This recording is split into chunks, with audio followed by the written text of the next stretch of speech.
Damon, pull it together.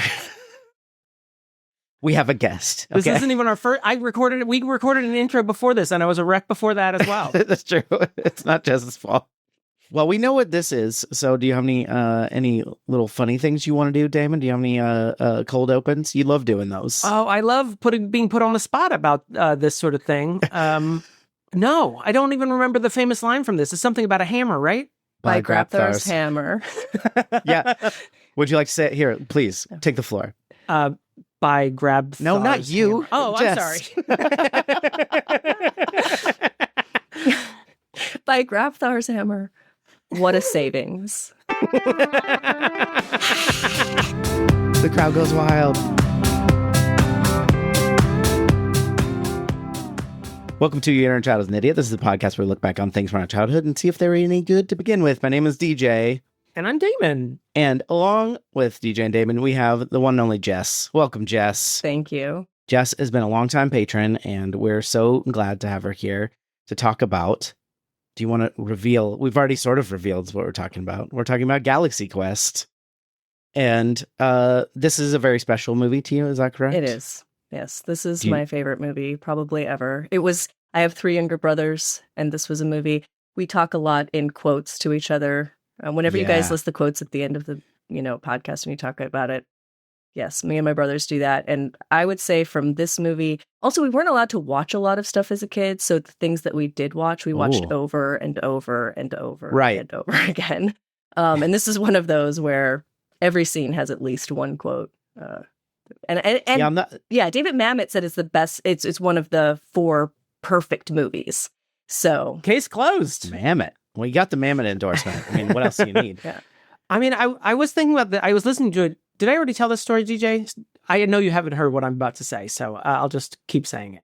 I was thinking about this. This is a lost generation thing now that everything's available on streaming, but each family had their own curated library of like 15 movies that you just watched over and over again. And then I go out into the wider world and I'm like, oh, you didn't watch Troop Beverly Hills 1,500 times because it was the only movie you owned? That's weird. And yeah, so you have these like little curated libraries in your head, and sometimes they're very obscure movies. Galaxy Quest was a pretty moderate hit, I think, though. I think so. Yeah, and this one I think was a little later for me. Like I came across it like in college. Was like the first time I ever saw it, I think. And then so I didn't have the same experience of like the Troop Beverly Hills of like this. I wore this VHS out, but I do think what I'm worried about with this movie is not so much that I won't like it because I know every moment of this movie, but that all that I'll say in the second half of this episode is quotes. And you could just watch the movie. Jess, did you come to this like having watched something like Star Trek or Babylon 5 or something like this, and then? Yes, we watched the Star Trek: The Next Generation, and pretty much, well, not completely, because again, like you were saying, you watched it on Thursday night at 7, or you didn't, or you saw the reruns. But we watched those, and also Voyager when it was a female captain. So I was very excited about that. And I did rewatch a lot of it later and it was a little bit, but I was very excited at the time. So we brought all of that to this movie. Definitely. We didn't watch the original series, which I think they play off of a little bit more, but all of the tropes are there. The, red shirt dying in the first 5 minutes to show that the situation is serious. All of those kinds of things. We got all of those jokes. I think my favorite in this is the overly complicated engine. When Sigourney Weaver is like, why would they put this here? Why would this be like this? This makes no sense. It's just pistons and fire. And you have to run through them. Why would you ever set this up in an engine? I think my favorite thing is by Grapthar's hammer, obviously. Just everything that he says is so good in this. But just I don't know, like the Star Trek nerdery, like the reflection on Justin Long's character, like the fan, I think is really funny. But also just like making fun of Sigourney Weaver's character. I have one job It's stupid. I have to repeat exactly what you said to the computer. I'm the computer person, but literally all it is saying computer. Same question he just asked, you know. That's my favorite bit. I love it so much. Yeah. Oh, Justin Long's character, that was like my first crush on like celebrity crush. He was my first celebrity crush. And it was this character that was like, yes, I resonated with him at the time. Did it for you. Yeah. Justin Long is adorable in this. And he was one of I remember Hollywood does this a lot where they're like, here we go. We're just going to sort of put him in too small of a shirt. And that's going to show that he's a nerd, even though he's gorgeous and has perfect skin. Just a nerd. See this normal, symmetrical, pretty toned guy? Just a nerdy guy. He was playing teenagers for way too long. It was like he was into his 30s and he was still playing teenagers, I felt like in some stuff. He's got that smooth skin. Oh, he's got that baby face. Like all teenagers have smooth skin that they're known for. Yeah. Famously well known. baby skin. Well known for that. I think my first watching of this, and I would recommend this for anyone who's not seen Galaxy Quest, I saw this in an airplane for the first time in a highly edited environment where even the mildest of curse words were omitted. Delta thought it was too much for someone to say hell in the middle of a thing, and so that's how I first experienced Galaxy Quest. And I think I saw it again on like TBS or something, and there were whole scenes that I had missed out on. I was like, hey, this didn't happen in the Delta version. Can't believe you were Delta still on Airlines TBS, so there's probably this. things you still haven't seen. True, there still might be curse words that I'm missing out on. I can't. I'm having a hard time thinking of what you would cut out of this. Yeah, it's I really think not they cut that. things out just for time. I think they would just cut out scenes to Like this is a flight to Baltimore. We don't have time for that. We can't. Isn't there's like a moment where she says "fuck," but it's replaced with "hell" or something, like not edited for Delta, but I mean like in the theatrical release. Mm-hmm. I remember seeing that, and it took like my 101th watch. I noticed that for the first time, and then I was like, oh, they just did that in the movie. Yeah, she clearly says. Yeah, like, yeah, clearly with her whole, like they did not even try to hide it. No, it's like clearly dubbed. I found out that they sometimes get the actual actors to come and dub in their replacement lines. I found this out from John Goodman when he was redubbing ADR. The Big Lebowski, and they, in that he famously screams, "This is what happens when you fuck a stranger in the ass." And they're like, why don't you come up with something else that you'd like to say instead of that? And he if you watch it on TV, he says, this is what happens when you find a stranger in the Alps. It's one of my favorite dubbing stories. That's these monkey fighting snakes on this Monday through Friday plane. That's my favorite one. Yeah, I'm trying to think. Is there any, do you have a favorite scene? Do we already have our favorite scenes or anything like that? Or what are the quotes that you and your brothers would sprinkle into your everyday life? Oh, does the rolling help? Yes. The rolling Lauren helps. says that a lot. I don't know why it comes up so much, especially if we're playing video games. That comes up a lot. A lot of Fred's lines, like that was a hell of a thing. Which one's Fred? Who's Fred? He's the engineer, tech sergeant Jen, or whatever. Tony Shalhoub. Tony Shalhoub. Yeah, sorry, I forgot his. That was a hell of a thing. We'll do that.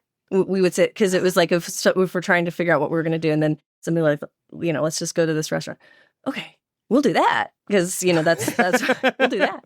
Like okie dokie. Oh, and did you guys ever watch the show? Yeah. Whenever something happens that was expected to be like, did you ever watch the show? Did you ever watch the show? We would quote. I think this is a very college thing where we would look around you. Can you form some sort of rudimentary lathe? Yes. I like these lines because they're like the third string lines, like after you've watched it 58 times. We'll do that becomes just like the cadence of someone's line read that one time gets ingrained in your brain.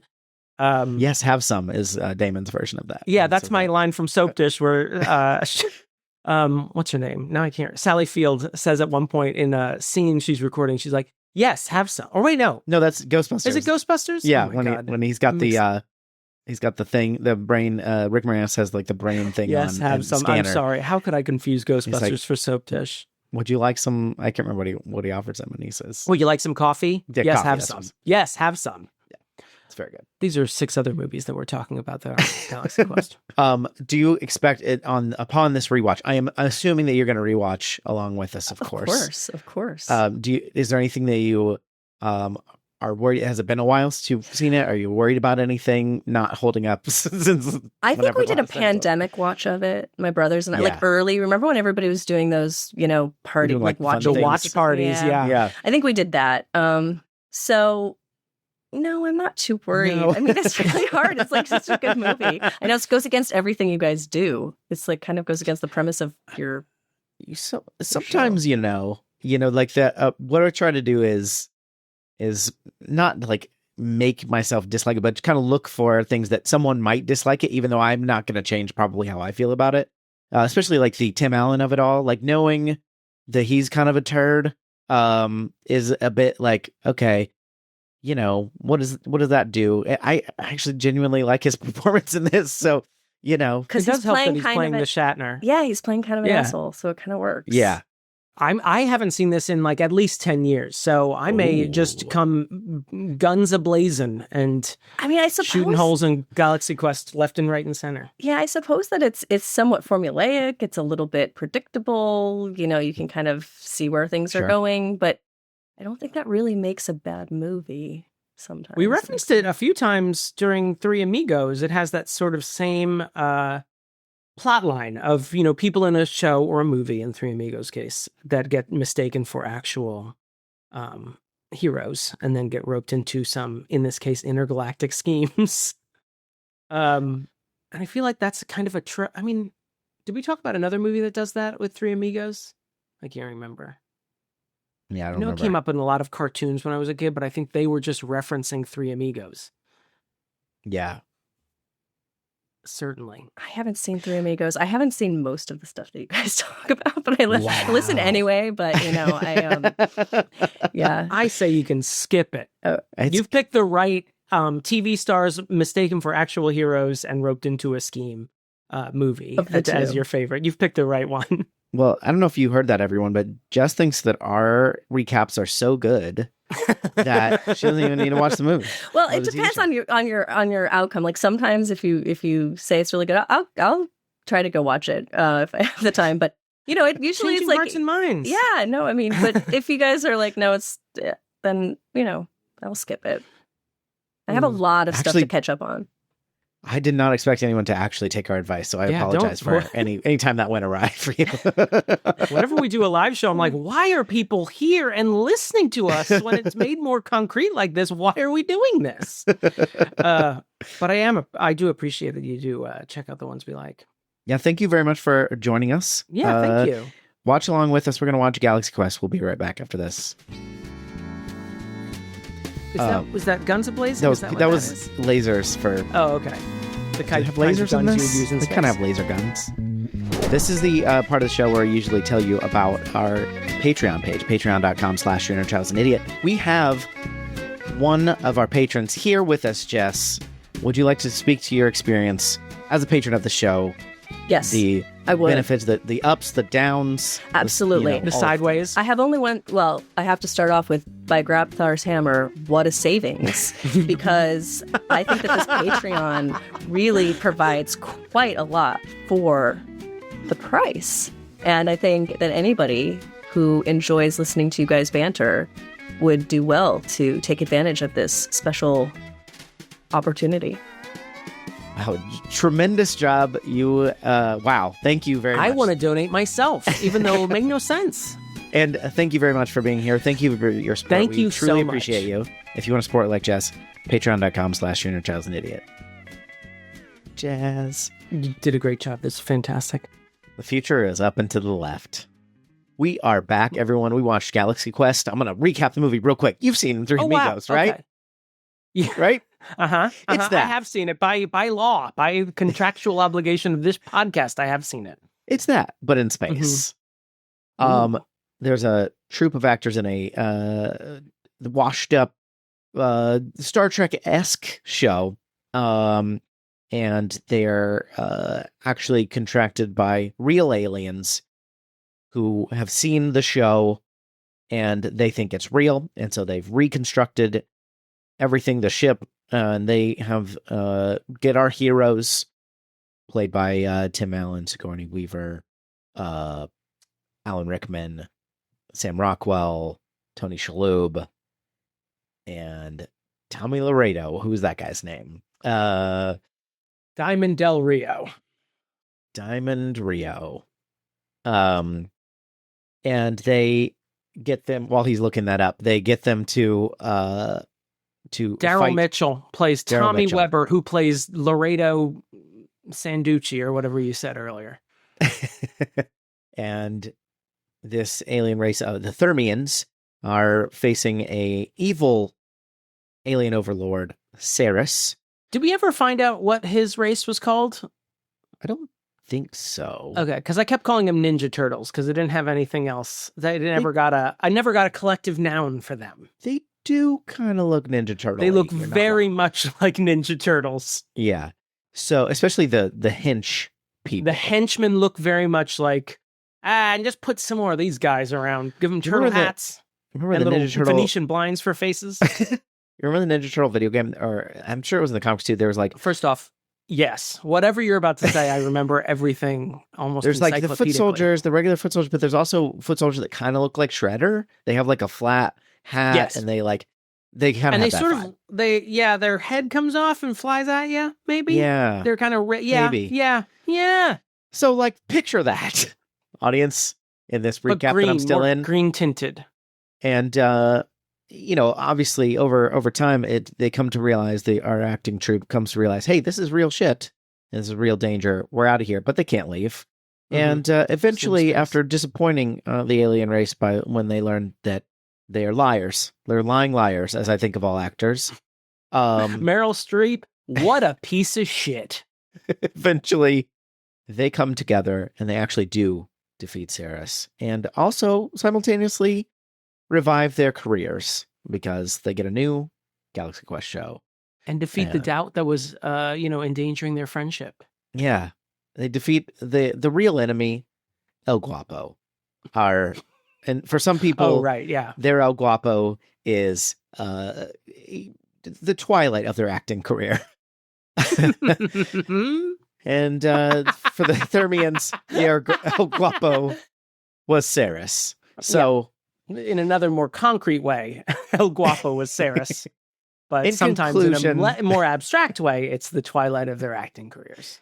In conclusion, to wrap this recap up, Galaxy Quest, 1999. Okay, great. Yeah. I like you did it like a spelling bee. You open with Galaxy Quest, you tell me the recap, and then you end with Galaxy Quest. And if you're stalling for time, you ask me the origin of Galaxy Quest, and for me to use Galaxy Quest in a sentence. I'm just going to insert another much earlier 90s reference in this late 90s movie episode that we're doing. Mm-hmm. You remember the show that Chris Elliott was in the early 90s? Is it Life Stinks? Not Life Goes On. That's a different one. They used Stand in the Place Where You Were as the theme song. I thought it's something with life in it. Yeah. In it. What? In it. In it. Been watching a lot of BritBox, have you? Go get me a sausage roll while I use these little colorful Britishisms.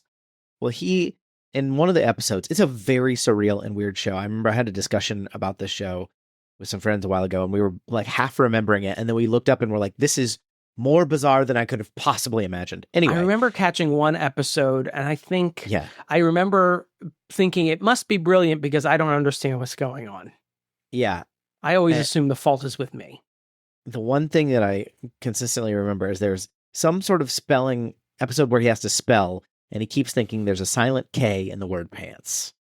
And I find that so funny. And I think that's like the Get a Life is what it was. 1990 to 1992. Anyway, we're not talking about that. But if I have to spell anything, I always think K. Anyway. So here's the problem with this movie. Yeah.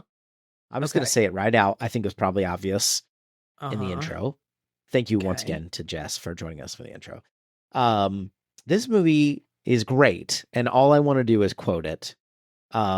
And so it's difficult to not just sort of gush about the movie. Don't say gush about the movie the whole time. DJ, I'm here to stop you from doing that. Okay. That's great. my job, is to play defense, tight end, great, quarterback. I'm gonna do your trick that you did on Silence of the Lambs, where it's like, let's get all the bad stuff out first. Okay. So that we can just talk about how great it is. Okay? Okay. Are you okay with that? Let's just flush it out of our systems. Great. First thing I want to say is this may be the last possible year this movie, as it is, could have been made. Like this version of Galaxy Quest, this was the last ship to Valinor before nerd culture sort of took over. Before those PC hacks started taking over everything. You couldn't even show Sigourney Weaver's boobs anymore. Is this 1999? 1999, yes. So Phantom Menace is coming out the same year, and then we're going to get Lord of the Rings and Harry Potter in 2001. And after that, we live in this hellscape of content creation and IP mining that we currently live in, where I kept thinking, like, if you made this movie today, you would have to like grapple with toxic fans and like gatekeeping and racism and all that and sexism and all that stuff that is bubbling up in fan culture. And I feel like this is the last time where it's like, look at these sweet nerds just hanging out, gushing. Gusher count? That's number 2. That's about a show that they like and dressing up. Optics be damned. They just love this show so much. And I kept thinking about that and how much I'm tired of the environment, the pop culture environment we're in right now. I'm sort of making up these phases, but this seems like the second era of cons, because there was like, there's been like the Star Trek, the Trek conventions for forever since, and I've seen clips of the first Comic-Con and it was dire. Yeah.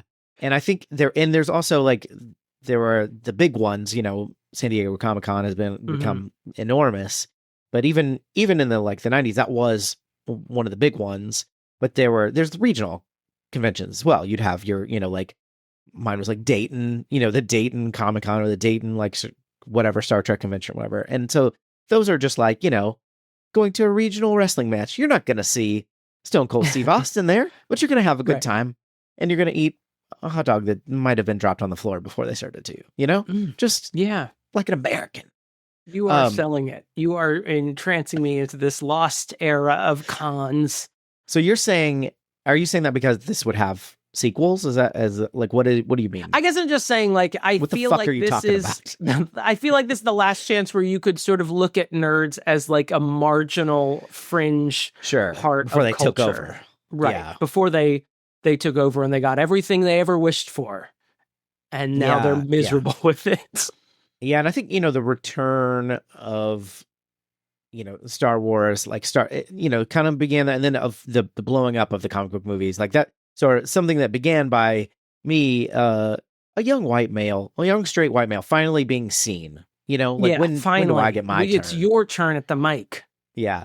You're heterosexual as well. As usual, everything that begins good becomes bad.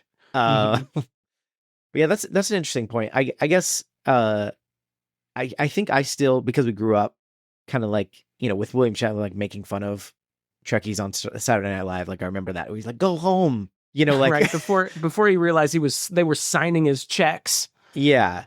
It's very obvious, like Tim Allen as Jason Nesmith as Commander Taggart is obviously an analog for William Shatner too. Like he's kind of playing it up. And, William Shatner had reportedly these kind of diva tendencies on the original Star Trek, where you want to be the center of attention and take longer takes so you could have more screen time and stuff like that. Which, I have sounds exhausting. He also directed the worst of those Star Trek movies, so is that the one? You gotta hand it to him.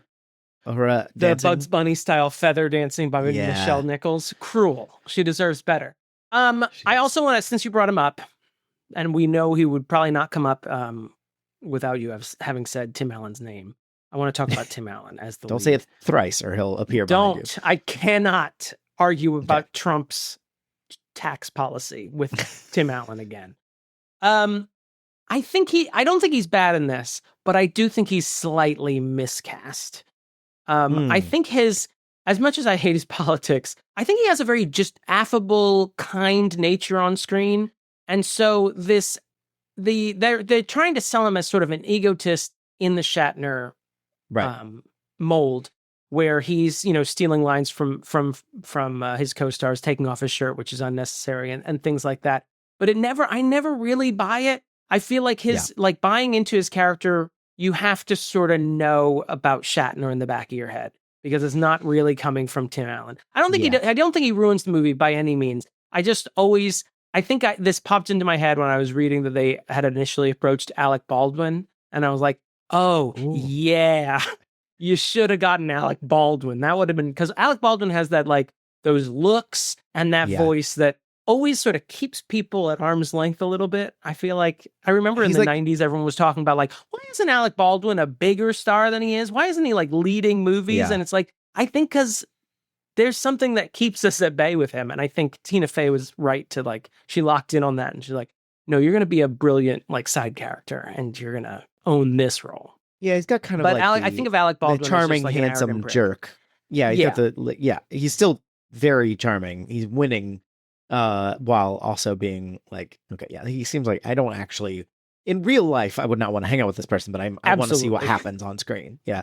I do think, to push back on that a little bit, I'm not like a certainly present day Tim Allen stan or anything, but I do think actually watching it, knowing a little bit more about the real Tim Allen, quote unquote, I don't actually know him, but you know what I mean, that he like puts forth. I mean, you've seen all the Santa Clauses, so you know him as much as anyone could. Well, I think that's true. I think it helps. I think that helps bring like the jerk air to.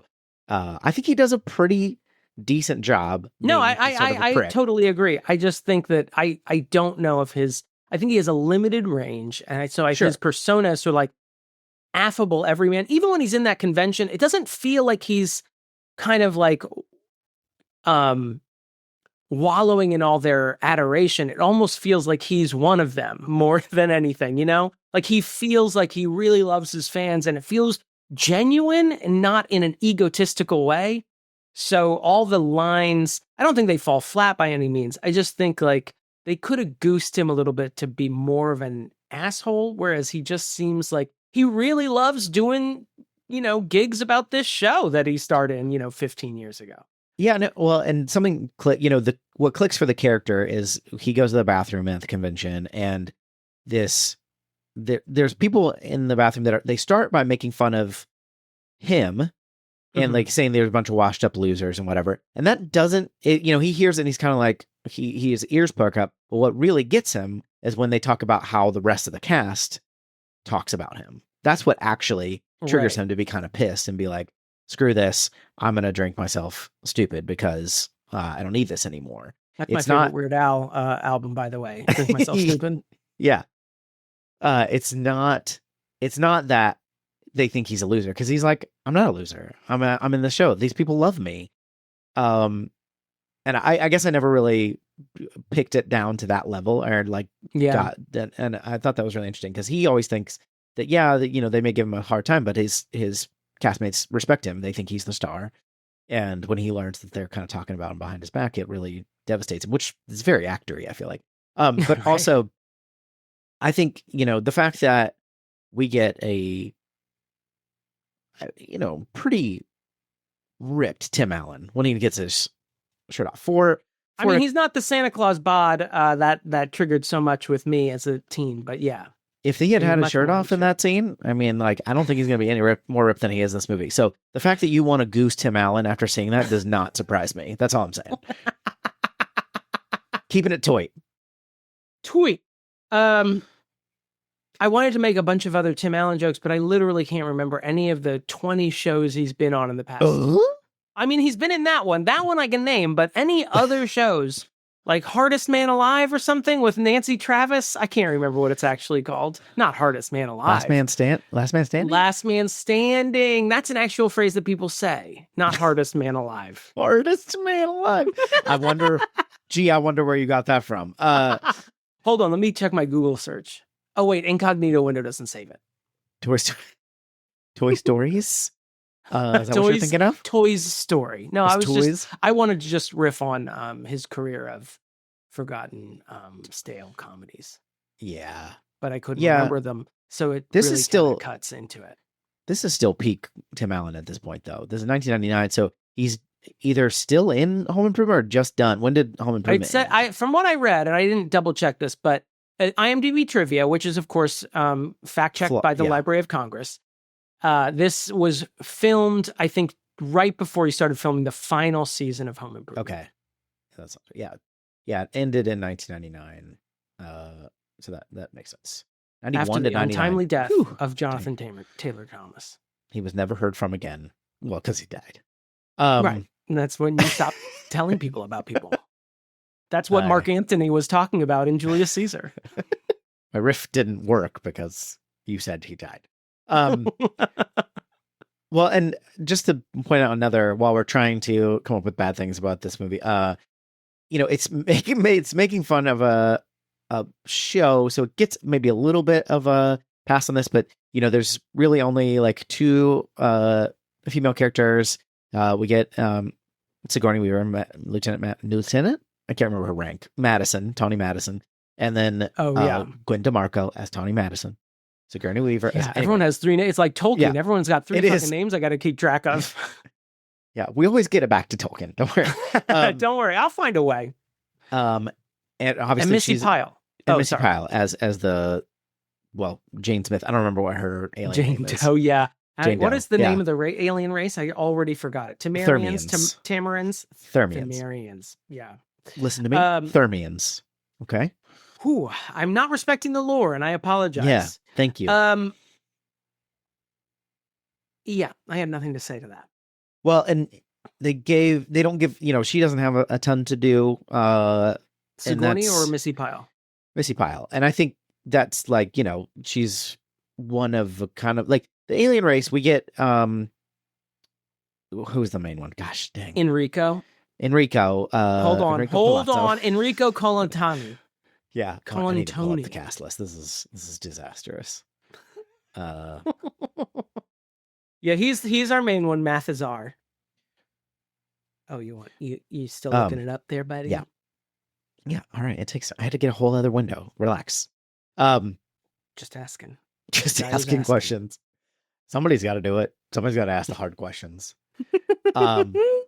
Yeah, so the alien race, we've got Enrico Colantoni, who plays Mathazar, like the main alien, and for the most part, with some exceptions, the rest of the aliens are, they have lines, but they're not like, they're sort of definitely side characters. You get like a little bit of an arc with Quellic, who is played by Patrick Breen, who loves Alexander Dane. Dane, Alan Rickman's character. I just wanted to say Grabthar by Grabthar's name.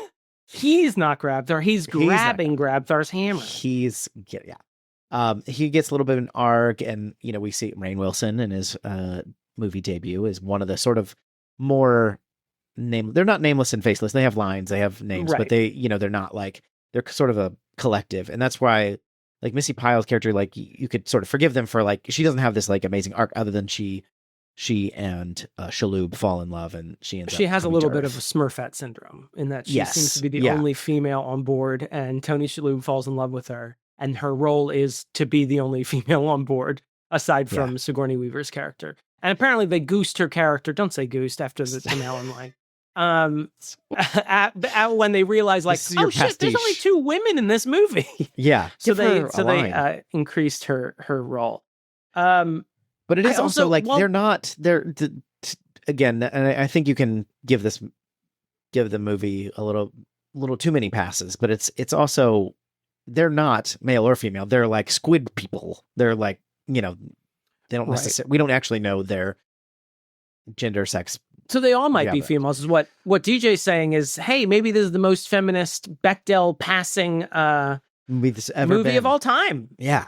So why don't you think about that before you come for Galaxy Quest? I do. Yeah, I think there is part of the, you could, yeah. Huh? No, okay, I can continue to engage with it. You're the one who said you had to be out of here by 9. Yeah. This is my job to derail the conversation. I think what you were saying about Sigourney, though, hey, let's give out some more passes. They're riffing on an old show, and so Yes. I think there's also, and we could maybe sneak over to the problematic corner for Tony Shalhoub's character. Well, let's do it. Kick it. Ooh, watch out now, y'all. Damon's got a problem, baby. Ooh, watch out now, y'all. Let him know. Are you doing the music from the Mario game where you have to? Yes, I was. Where you have to match the things, or the match game. True. Not Match Game 74, but the actual memory game. Sure. Thank you. For clarifying. Gene Rayburn wasn't hosting that. It was hosted by Toad. Right. I get the two confused constantly. It's they both have mushroom heads. Deej, now that we're in the problematic corner, and I think you can sort of fit the Sigourney Weaver thing that I haven't actually said yet into this. Yeah. Which is that the show is making fun of older shows, specifically Star Trek, although Star Trek is a 60s show and this was supposed to be a early 80s show. But so the sexism towards Sigourney Weaver might make sense, like as a commentary. Yeah, it's a little bit Tony satire. Shalhoub's character, however, is supposed to be Asian of some kind. Is he? Yeah, he squints when you look at the old footage of the show. Yeah. He's supposed to, and his character's last name. Fred Kwan. Well, hold on, this is going to drive me insane.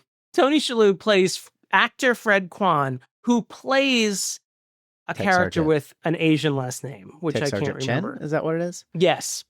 And he makes a commentary about people of other races playing minorities or playing people of color.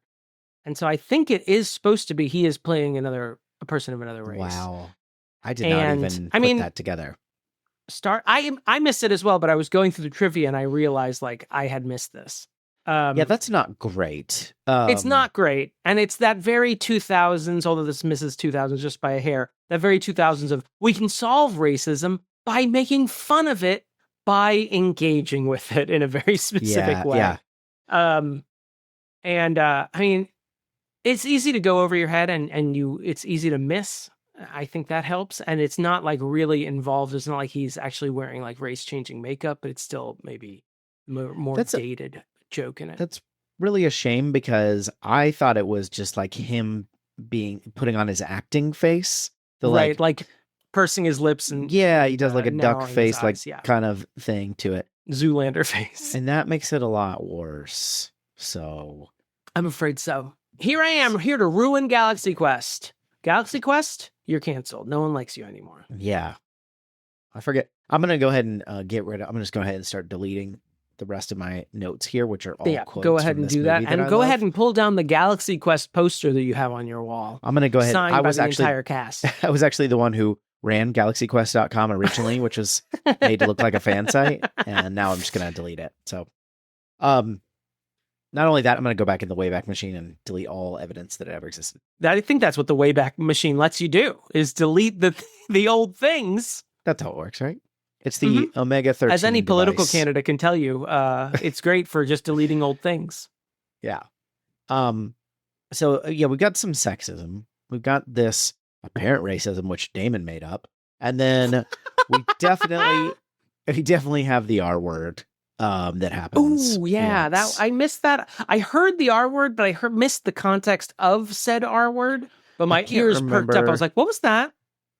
Yeah, I can't remember what exactly. I felt like said, Wendy and I Williams in didn't that write meme when she sees that person in the zombie mask, and she goes, "What was that?" When I heard the R word, I was like, "I know something's wrong. I know something bad just happened." Just really glad we got like a very specific Wendy Williams meme and. Get a Life from 1990-1992. Welcome. This is our podcast. Welcome. This is a show you're not listening to with the wider audience of America. Hey, if Jess told you anything, we have our loyal listeners and we love them. That's true. And I'm not talking to them. I'm talking to the people who aren't listening. I feel don't like really I made that clear. They don't say it a lot, and it's just that one time, and they don't like expand upon it. So it's not, I'm going to excuse it, but I'm just going to it lives here in the problematic corner and kind of address it. Don't say the R word. Got it. Is there anything else you want to address in this corner before you can get out of here? No. Jackson, play us out, please. Ooh, watch out now, y'all. Let me know about it.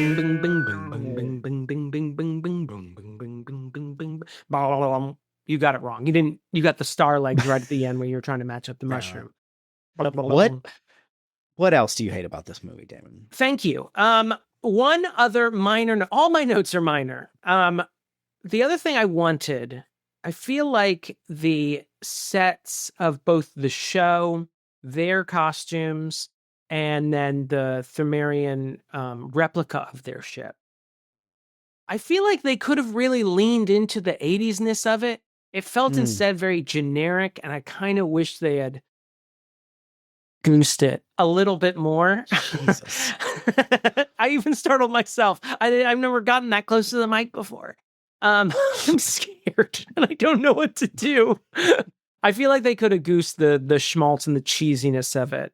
But instead it felt kind of generic, and I wish they had gone a little further with it.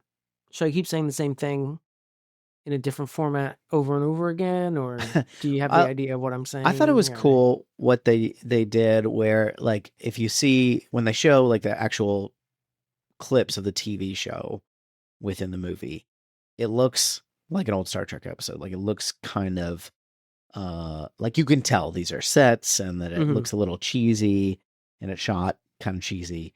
And then when we see the actual scenes on the real ship, it's the same thing, but it's much nicer. The whatever they did to build this, they like made them look. They made nicer. a spaceship. I thought that was pretty cool. No, I mean the quality of it is good. I just in the movie Galaxy Quest, this isn't actually a spaceship, so they still made the set. Slow down, but Tim Allen's playing Jonathon Taggart. Yes. Playing Jason Nesmith. No, playing Jason Nesmith. Playing Jonathon Taggart, who is the Santa Claus. Well, not originally, but then Santa Claus died right in front of him. He slaughtered the Santa Claus on his property. I mean, slaughtered him. More took the business insurance card, liable than manslaughtered. Took the business card, which is now a fully executed contract, and now he has to fly around in space. What did you think about the sort of special effects in general? Most of the things that were, I'm not talking about the ship necessarily, but like, them being transported through space in the warm liquid goo phase, the Omega-13 device. I'm thinking of other things, the when they're showing the spaceships kind of dogfighting. What did you think? The actual computer effects, you mean? Yeah. They were passable. I mean, I think the rock monster looked pretty good. Yeah. The weird, creepy demon children I thought were effective. Their little butts. And I mean, for 1999, I thought they looked pretty good. The warm goo, I was like, all right. And what else is there? I thought it worked for what it was. I mean, I think it looked quote unquote realistic. I have a question though, actually. Yeah. Actually, no. I don't have that question right now. I will have that question later. I do want to, though, say the prosthetic makeup and things like that. Like, Saris looks awesome. His Ninja Turtle buddies looked good. All the practical effects looked fantastic. I loved it. Yeah, I thought that was much. I mean, it still looks like it's this kind of show, but like how when you watch the Star Trek movies, they have a bigger budget than the show does, and it's like and it's like, oh, the Klingons had forehead ridges now. Okay. Yeah, I guess. Did they always? Did I miss that or something? No, they just had brown makeup all over their face. I guess that's cool. That's cool. But I thought they did a good job making it look cool and making so there was apparently also some mechanics that when the actor, I can't remember the actor that played Saris, it was. I looked him up because I was like, surely I know him. It's Robin Sachs, I believe. Yeah, Robin Sachs. Is that correct? Yes. They had some mechanism that would move the prosthetics like to match his face movements. And I thought those worked pretty well. I mean, it's like Stan Winston worked on this film, like Stan Winston of Jurassic Park, and then I think he went on to do even bigger films. Damon, come on, don't keep talking. Don't start it unless you got something. But I mean, he's a legend in like prosthetics in film. So you know why I didn't immediately find Robin Sachs's Sereth is because I pulled up the cast on Google and it has the whole cast list here, and it says it's cut off. It says General Rothar. It has his first name, and then it goes ... It doesn't say Sereth. The only thing he's called this whole movie. It's not on the anyway. Right. It's fine. It's not Google's fault. Don't blame Google. Sorry, Stan Winston was also involved in like the Terminator movies, The Island of Dr. Moreau, Batman. He was in the Batmans. Batman Returns specifically. The Thing, hello. So he's great. If you ever watched DVD extras, you'd recognize his face. If you were Damon Xanthopoulos in the 90s, you would recognize Stan Winston's face. Speaking of DVD extras, my darling wife, who is a massive fan of this show, or of this movie, owns the DVD. We watched the Doy, and we watched some of the special features, which are mostly useless, as you can imagine. But there's one that's really fun, which is what? I just wanted to know, can you give me a description of the DVD menu, please? Yeah, actually, why don't you give me what you think it is? Because I bet you're going to get pretty close. Just picture yourself. I'm thinking gray metallics. Yes. Matching the... Yeah. I'm thinking buttons that probably ovoid buttons, play, extras, credits. No, but I think you're right that it's basically like the main menu. Once you get to it, now you got to wait through the little intro. Oh, an animation. Perfect. Yeah. It goes through, and then it's, of course, it's like you're looking at a screen, like a display, like you would on the bridge. And then you click a little button. Now see that I like, because you know why? It's immersive. It's immersive. One of the features that they have is a Thermion dub of the entire movie, where you can turn it on and all the dialogue is. So Lauren, maybe she's like, I have a little treat for you. You need to look away while I navigate the top menu, and then she's like, okay, I was like, is this going to be a long thing? She's like, no. And then she played just the little last bit of the movie because it gets really annoying really quickly, but it was pretty funny. And then, of course, they have deleted scenes, which all should have been deleted. I do like when you watch the deleted scenes, like, good call, everyone. Good call to everyone involved in the editing bay. Good job.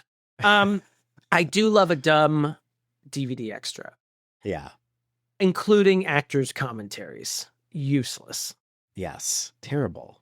I do want to talk about Enrico. No, hold on. I got to go back. Sorry. I'm never going to remember what collection of vowels form his last name. Yeah. I would like to talk to you about Enrico Colantoni. Our Lord and Savior, Enrico Colantoni. Do you have a few minutes to spare to talk about Enrico Colantoni? Colantoni? Was it like Italian like that? I can't speak to that. Yeah. I can't speak to that man. Colantoni, I mean, he reigned after Tiberius died, right? Right. Yes. He fiddled after Caligula. Rome burned. Yeah. He was the worst. He plays Mathazar, the sort of lead alien. He is my nominee for the Catherine O'Hara MVP award. I had many. This was a tough year. This is a tough year for the COH MVP. But I want to give it to him because, one, he inspired all the other Thermanians how they would act. With his weird... Amazing. Is he speaking while inhaling? Is that what he's doing? He's doing kind of a sing-song talk but also monotone voice. It's very good. And then they walk like marionettes. Like their arms are linked to their feet. So they kind of walk like an Italian marionette. And I didn't just say that because Enrico Colantoni is of Italian descent. His middle name is Pinocchio as well. Pinocchio, why you dance like that? It's pronounced Pinocchio. Thanks. But he's fantastic in it. I liked all of the Romanians, and I liked how awkward they are and how they laugh weird. I like it so when good. Things are impersonating humans. It always makes me laugh. Up to and including Alec Baldwin in 30 Rock having to act in a skit on TGS, and he doesn't know what to do with his hands, and so he starts moving his hands in sync with his legs, and it never fails to make me laugh. I think he's great. The fact that he inspired all the other Thermians and the way that the actor portrayed him is pretty incredible. Just in terms of laughs, he's up there, but I think I know who you want to nominate. It's Sam Rockwell. That's guy number 6. It's Guy Fleekman. Alan Rickman might get the hardest laughs, but he doesn't have the volume of laughs. Alan Rickman is a treasure. Actually, everyone in this cast, like the Sigourney Weaver's great. She just doesn't get as many laugh lines. Shalhoub is great. But Sam Rockwell gets so many great moments and lines in this because he plays like he's the guy that's just sort of been on one episode and he's like kind of around and in the convention in the beginning kind of gets his way onto this adventure, and then he's like really freaked out about dying because he's like, I'm the red shirt, I die. He didn't say red shirt, but he gets so many incredible moments. He's the one probably I quote the most, and we're not going to get into quotes yet. I don't want to get there yet. We got at least 1 or 2 more minutes of real talking before we just quote this movie, but real talking. But he's so good. I would be up for a co-winner because I do think Enrico is incredible in this. I do love Sam Rockwell. I don't want anyone to think that I don't love Sam Rockwell. And I know I went in the intro talking about how fair-faced Justin Long is, but Elder Damon, I think I've got a little thing for Sam Rockwell in this. It might be the mustache. It might be the swagger at first that gives way to panic. 2 of the sexiest emotions. He's great in this. I do like that once he realizes it's real, he's just in full panic. Bill Paxton and Aliens panic mode. And I also like that in the brief passage where they all are shot by Ceres before they launch the Omega-13 or whatever. He is the only character that does not die because he watches everyone else die despite having been panicky about the fact that he was going to die the entire time. He's very charming. He does get a lot of laughs from me. When they're kind of in the climax, when they're like fighting the bad aliens, he has a gun and he's sort of security for Shalhoub and Missy Pyle.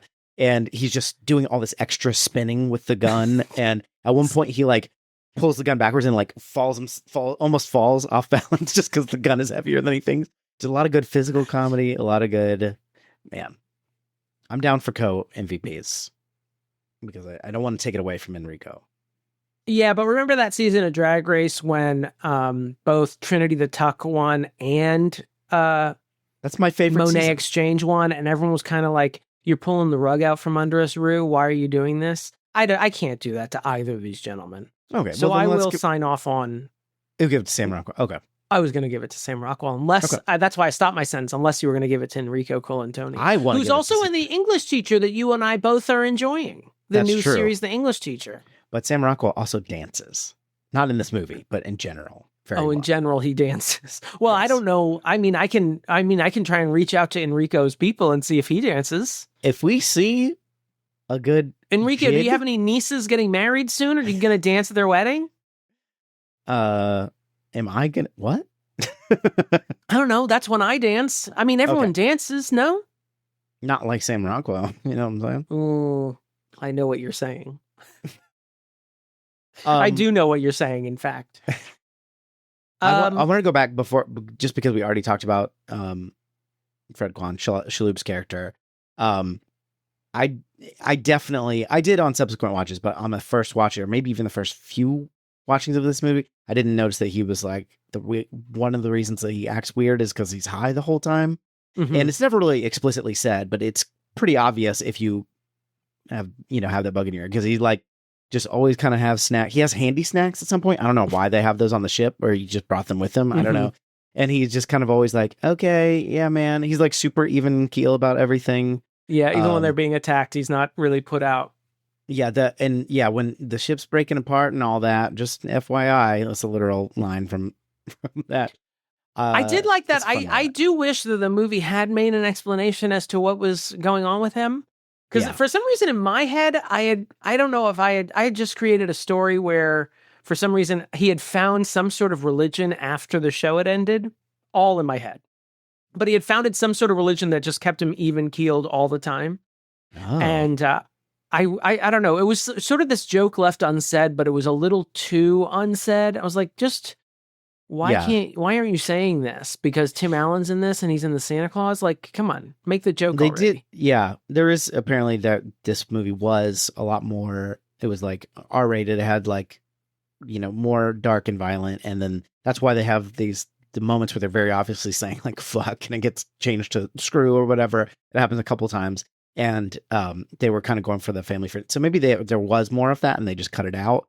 It does, it's a little bit like you have to kind of really read between the lines, and it's fun once you do, because it's funny the way he's playing it, but it's too subtle for a movie like this. I think it just like, feels very like I missed a scene. It doesn't feel like, oh, here's a joke for the adults. It feels like something is missing from the film. When we have this moment where he's the one in the show, his character like runs the he's like teleportation device. Yeah. He runs the teleportation device, and he's going to run it and for real. And he's worried he's going to, kill his co-star.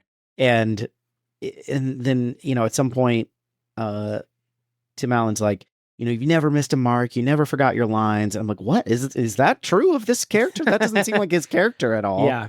It's not that he's unreliable. It's just that he seemed super like nonchalant about everything. But then his whole arc is really, he just wants to impress Lilu or whatever. Laliari. I used to have a Mazda Laliari.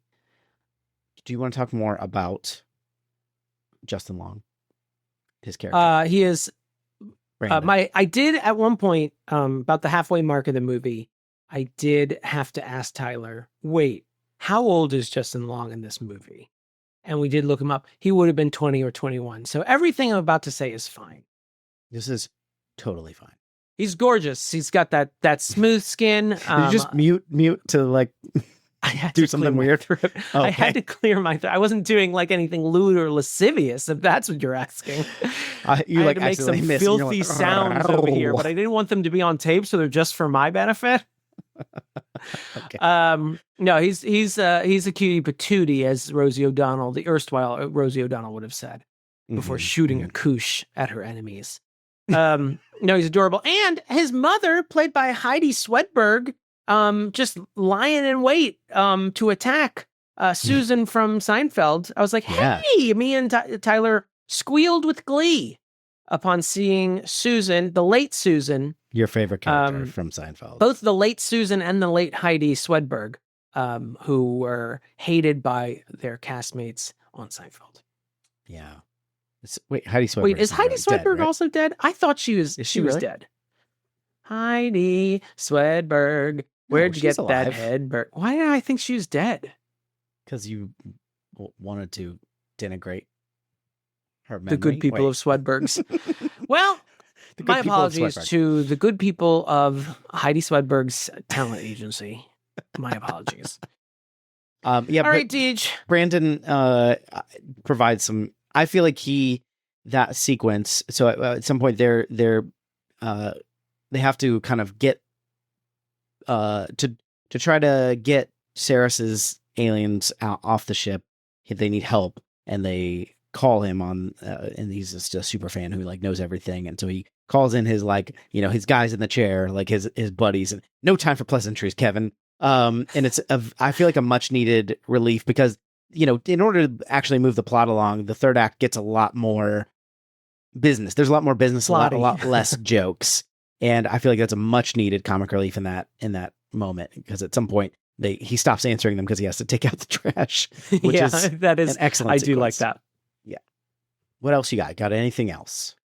I think I'm ready for the thing you've been waiting for. And I'm not going to be able to contribute a lot of quotes, but I welcome... Oh, I do want to say, you did say a line earlier about Alan Rickman, that he gets a lot of big laughs, but not as many as Sam Rockwell. Yeah. Alan Rickman does fall into... a man falling on a banana peel is funny, but a man in a business suit falling on a banana peel is funnier. Yes. Yeah. And him being like a Shakespearean actor who's stuck doing this crap is just inherently funny. Just the way that Alan Rickman carries himself. And apparently Tim Allen didn't like him, that he looked down on Tim Allen, which gives Alan Rickman, the late Alan Rickman, who stole Heidi Swedberg's death from her and died.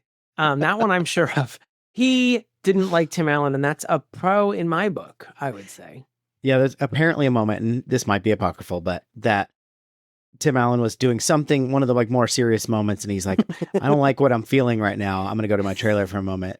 And Alan Rickman apparently said, ladies and gentlemen, Tim Allen just experienced acting. Sounds snooty. Bitchy. I hope that really happened. I don't know if it did. It doesn't matter. But yeah, Alan Rickman is incredible in this. He's just a delight. I also like that he's playing a not that great of an actor in like who's kind of got a high opinion of himself. There's a couple layers to it that are great. It's not, like I'm not saying it's that no one understands it. I'm just saying like he's playing kind of a washed up actor who thinks bigger of himself, but who really only has this one big thing to his name. And I just think it's great. He never takes the that off. cowl or whatever off. It's great. And man, the bile that he is, coming up in his throat when he says, by Grabthar's hammer. You can see the hesitation. What a savings. But he yells at Quellic when he says it. He's like, don't. But then he gets to say it to him. We get to complete the arc. That's true. I do like, just to be a little bit more serious about it, I do like that we do have character arcs. They're not all like incredible or anything like that, but like they did try to have, an arc for every character. I think that's super cool. That's all. That's what's called screenwriting. Where do they come up with this stuff? All right, let's get it out of your system, buddy. Okay. I tried to, so we did quote a bunch in the intro, so I tried not to repeat myself. Just along when he says, I hadn't even gotten to the relevant conundrum. These are things I might or have used in real life too. So do you have pages or do you want me to wing it? I've actually said that before. I didn't think it was from this movie. I actually thought it was from a different movie. When I did in that same scene. Sorry. No, you're good. This wasn't a quotable moment, but it was a moment where it's like, have you guys ever been to Los Angeles? Where he is taken to this thing and he still thinks it's like a nerd event and they're like doing a stage play and they just want him to say a few lines. And he's like, all right, let's just do this. I got a gig in Van Nuys in a quarter of an hour. Yeah, I'm like, you have to get somewhere in LA in 15 minutes? You have to get out to Van Nuys? What are you, fucking insane? I think he lives, doesn't he live in Malibu or something? That's not that close. Yeah. He asked specifically for a Coke, and when he's on the set of the bridge, like the actual bridge of the ship, but he thinks it's a set, and he's drinking like the last of his Coke, and he goes, backwash. He gets it back. He like whispers backwash. Super good. I also like when he asks for Missy Pyle's name, and her translator isn't working, so she responds in Thermian, which is just like, yeah. He's like, what does he say in response? Okie dokie? Yeah, something like that. That's funny. Very good. It's funny when people make funny sounds. You're getting a gist of my humor. I like it when people don't walk right, and I like it when people make funny sounds. This is something I don't think I've noticed before. When we see Guy for the first time, he's like talking to a woman, and then she's like, "You live with your mother." Yes, and then he starts walking away. That's pretty good. I am the moment that the reason I will allow Guy to win the COHM MVPA is just for our new because listeners, of- that's the Catherine O'Hara Memorial MVP. correct. And I might even vote for this. This scene specifically is where Guy wins me over.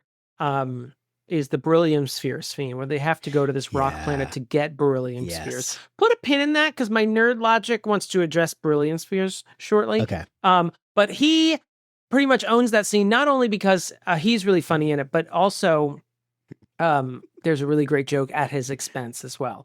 But he sees the babies who appear cute, present as cute at first, and he goes, nah, they're going to turn ugly, and then there's going to be like a million more of them, and then, which of course is exactly what happens. Exactly what happens. And he asks his co-stars, have you even watched the show? And then very good. When Sigourney Weaver realizes there's a threat, she goes, let's get out of here before one of those things kills Guy. She's not even concerned for her own safety, but for the fact that Guy will definitely die in this situation. And Sigourney really nails that line, which is fantastic. This whole middle section, it's just chock-a-block. And because also when they land... When they land? When they land, Shalhoub opens the shuttle doors and he goes, don't open that. It's an alien planet. Is there air? You don't know. It's very good. And he tries to hold his breath to not let the alien air. And Tony Shalhoub goes, seems fine to me. Seems okay. Before that, he's freaking out as they land. He's like, I thought I was the one who dies on the ship, but now I realize I'm the first one who dies on the planet. And he's freaking out. He's like, do I even have a last name? She's like, Guy, you have a last name. And he goes, do I? Do I? Lauren and I yell, do I to each other all the time. What a weird thing to yell. I think the beryllium sphere scene would be my Sally Field scene. Okay. Them fetching the beryllium spheres from the mine. Here's my nerd logic, though. So in this universe, the Thermarians, whatever they are, they saw Damon. The Thermians. Have some respect. I know they're not the third son of Thranduil from the Arctic. I say Thermanians, but if you're on Thermia, you would say Thermans. It's like saying neither of those were right. It's like saying Paris versus Paris. Like, you're just being arrogant when you say Thermians or whatever. What is it? Thermians, yeah. Oh yeah. Now you've said uncle, it my right great once, uncle Thurman is what I keep thinking about. Think of a thermos, but people that live in a thermos. The Thermians. Oh, Thermians. See, why didn't you just explain it like that from the off? So they based their culture, which had been decimated by a civil war or something. And so they based it off of Galaxy Quest episodes, which they thought were historical documents. So in the show, the ship runs on a beryllium sphere, which is a source of energy. Sure. How would a beryllium sphere suddenly be made manifest in the universe? Because these are things that aren't something that the Thermians created, but something they have to actively mine. Yeah. So, what? Yeah, I don't know. I wouldn't worry about it. You're right. If you're wondering how he eats and breathes and other science facts, repeat to yourself, it's just a show and you should really just relax. All right, that's the only pin I wanted to put. My little nerd brain had to Justin Long that out. That's really the only, because the rest of it is my relevant conundrum. The rest of it is like on the ship, so that makes sense. You know, that they would make something up, and then the aliens just sort of make it happen with their advanced technology. This is not really that funny, but it's something I realized that I've quoted before. Try some gum; it helps. Whenever I've handed people like a piece of gum, I didn't realize that was what this was from. When Mathesar is taking them on a tour of the ship, because and the organ fabrication chamber is coming along quite nicely. This one Lauren quotes fairly often, which is Guy is just sort of smiling like a doofus at one point when they first come on the ship, and he's like, "What are you smiling at?" He's like, "I'm just jazzed about being on the show, man." That's how Lauren describes like friendly dogs. They're just sort of like happy to be there, just jazzed about being on the show. I do like, I'm not going in order, but when they crash land into the convention's, third or fourth or fifth day where it's running, Been going for a while. When Guy comes out of the ship, Kevin McDonald, my favorite kid in the hall, is the announcer, and he goes, and it's another crew member. Another shipmate. Another shipmate. Doesn't even have a name, and it's charming to me, and he waves. He also gets, as Dr. Lazarus comes out, as Alan Rickman comes out, he goes, give him a hand, he's British. Like that. Kevin McDonald, just a little touch of Kevin McDonald goes a long way. I love Kevin McDonald. He's got a great panicky voice. Again, one of the sexiest features in a person. I have only 14 or 15 more quotes, so pick your top 3, I would say. I do have a question. We did have at one point Saris tells our heroes that his ship is going to tear them apart like tissue paper, which is very much a meet back on the menu boys type line, which made me wonder, so on Saris's home planet, there is tissue paper that you would wrap gifts in or stuff into a gift bag to prevent someone from looking at their gift. That's nice, isn't it? Isn't that nice to know? It is nice. It gives them a little bit more, 3 dimensions. They're not just a warmongering race. They're also avid gift givers. I don't know how, but I get the impression that Saris is familiar with Earth culture, because they show him the quote unquote historical documents, and he immediately clocks that it's a TV show. Like, he knows what it is. He understands. They at least have theater on his planet, which he can understand acting. Yeah. So my headcanon is that they've also received all these signals, but he understands, like every TV transmission since the beginning of TV, his planet has received, and he understands what it is. I'm not saying he loves Malcolm in the Middle. I'm just saying he understands. He's an 8 is enough guy. He's not a Malcolm in the Middle guy. Yeah. He really thinks the golden age of TV was the early 70s. After Mork and Mindy, it's all downhill. Oh, yeah. That was the peak.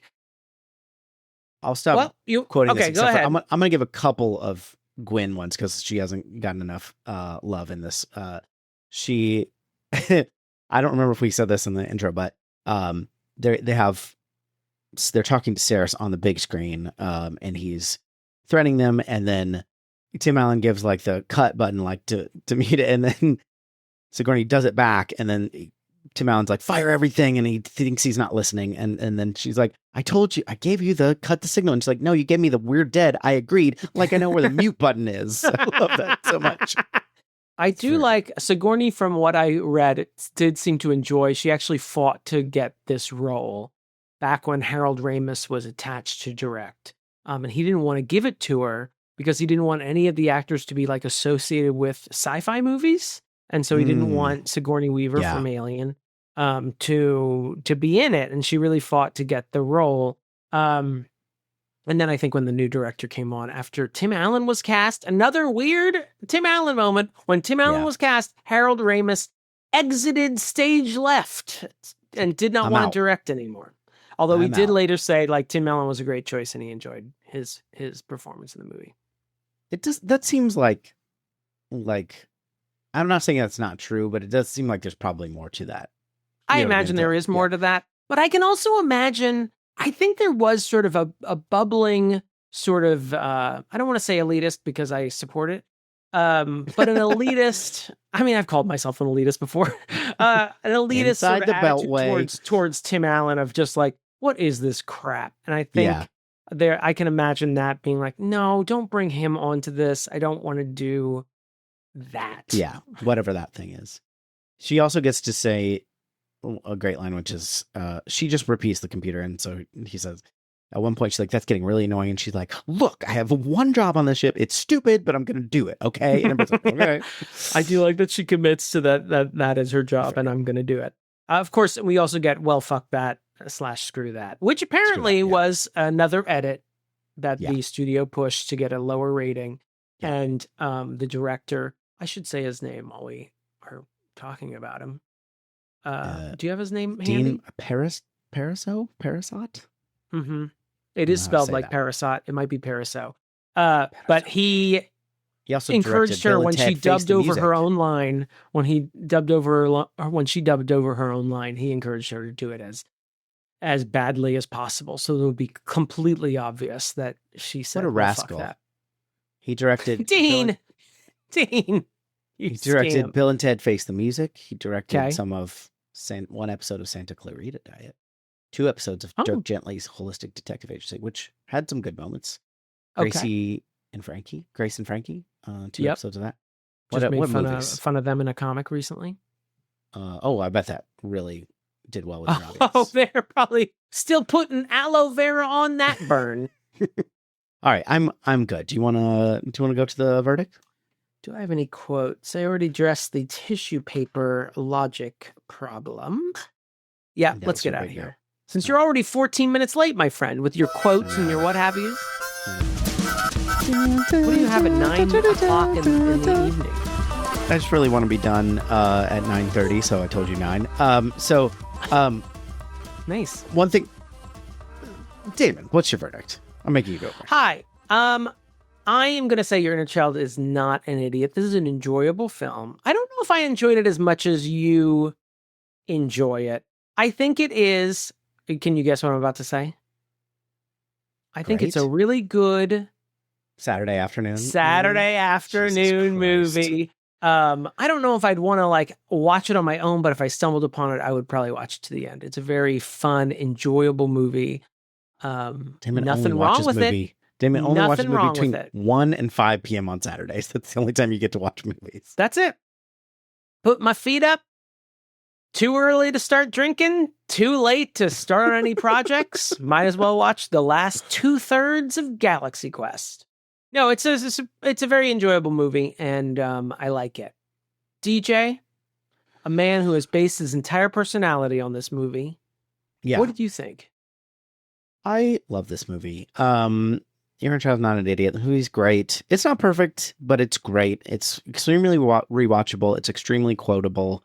I think the cast, the worst members of the cast are Tim Allen, who does pretty good and has some really good laugh lines. It's really excellently acted. It's very good. The music's really good. David Newman. You probably remember him for doing the music for Brave Little Toaster. I do remember him for that. Yes. Don't Tell Mom, Babysitter's Dead. Yeah, I remember the score from that as well. Yeah. And others. No, but Sandlot, Coneheads, everything. Other scores watched. I've loved. Tommy Boy. Who can't forget the theme from the Coneheads movie? Hum a bar for me. Coneheads bouncing here and there and everywhere. Everywhere. There goes the Coneheads. No, I like it. I think it's great. I think that it's not like a deep movie, but our characters they go somewhere. They grow a little bit. We get it has a 3-act structure. I just feel like we see a lot of movies that don't do that, even though that seems like a 101. True. It is true. I don't mean to be down on this movie. I'm not trying to bash it. I think it's a perfectly enjoyable movie that I enjoyed watching, and I don't regret it. Yeah. I just think it's one of those, this movie is a vehicle for a ton of funny moments for me, for a ton of funny quotes. Sam Rockwell, Alan Rickman, to a lesser extent, Tim Allen, Sigourney Weaver in there, Justin Long's in there. They've all Susan Weaver. She's doing great before she licked all those stamps. All right. No, I meant Susan Weaver.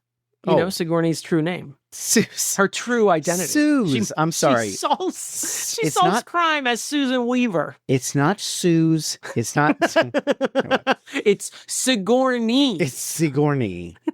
Man, that really blew my mind. Sig Weaves. I love a Sig Weaves. I think she's good. I do think it's really excellent how, it just goes to show you what a great actress she is. This is not the kind of type you've seen her play in anything else, and she nails it. It's great. The director said she had this fake breasts under her suit, and she kept throwing them in everyone's face because she thought it was so fun, and they couldn't take that blonde wig off of her head. It's very charming. She's having so much fun. She's a funny actress. What do you think, everybody? Email us, yourinnerchildisanidiot@gmail.com. You can text us or leave us a voicemail, 615-576-0525. I said text us. You can text us or leave us a voicemail. You can text us or leave us a voicemail. But I can't say gland. I can't call it out when you say gland. Gummy bears. God damn it. That's 2 days of my life. I'm going to have the fucking Gummy Bears theme song in my head. You can text us or leave us a voicemail, 615-576-0525. I was getting the patrons sheet ready, and so I didn't know you were just waiting. Yeah. Keep all this. Not great with spatial awareness. I want to thank our patrons for supporting the show, including the incredible Just Cuz. Thank you, Just Cuz. Little Miss Chicken Nugget. Lindsay Halik.